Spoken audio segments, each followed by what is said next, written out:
एक बेटी ने दिया बाप का कर्ज।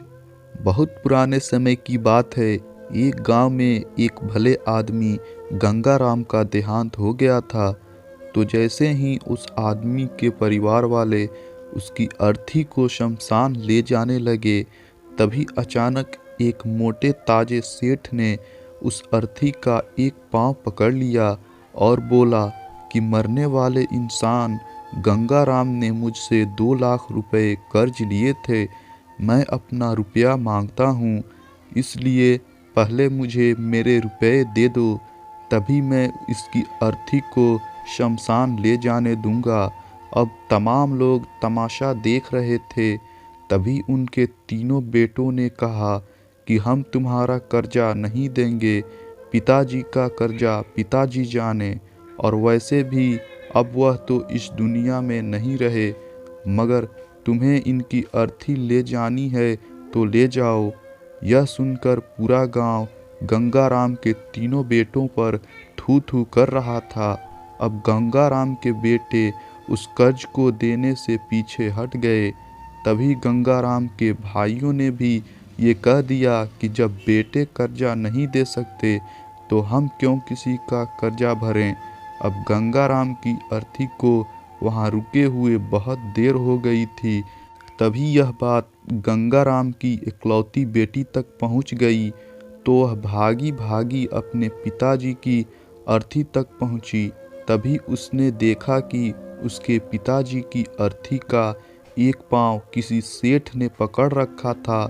यह देखते ही उसने आंखों में आंसू लिए अपना सारा जेवर और जितने भी पैसे उसके पास थे वह उसे दे दिए, और फिर उस सेठ के आगे हाथ जोड़ते हुए ये कहा कि सेठ, अगर ये सब जेवर बेचकर भी आपका कर्जा पूरा न हो पाए तो मैं खुद आपका सारा कर्जा चुकाऊंगी, मगर इस समय मेरे पिताजी की अंतिम यात्रा को मत रोके।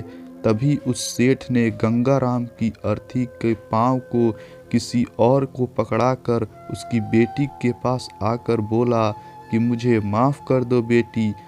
दरअसल बात यह है कि मुझे गंगाराम से 2 लाख रुपए लेने नहीं बल्कि देने हैं। गंगाराम ने 3 साल पहले मेरी कुछ मजबूरी पड़ने पर अपनी एक ज़मीन बेचकर मुझे ये 2 लाख रुपए दिए थे, और वह तो इतना भला आदमी थे कि मुझसे 1 रुपये भी ब्याज नहीं लिया। और आज जब मैं गंगाराम के रुपए लौटाने आया हूँ तो मुझे खबर मिली कि उनकी देहांत हो गया। इसलिए मैं बड़ी ही सोच में पड़ गया था कि अब यह रुपए किसको दूं। इसलिए मैंने ये खेल खेला ताकि गंगाराम जी की ये 2 लाख रुपए घर के एक ऐसे सदस्य के पास जाए जो वाकई में उनको प्यार और उनकी इज्जत करता हो। और बेटी, तुमने आज ये साबित कर दिया कि अपने माँ बाप को एक बेटे से बहुत ज़्यादा एक बेटी ही प्यार करती है।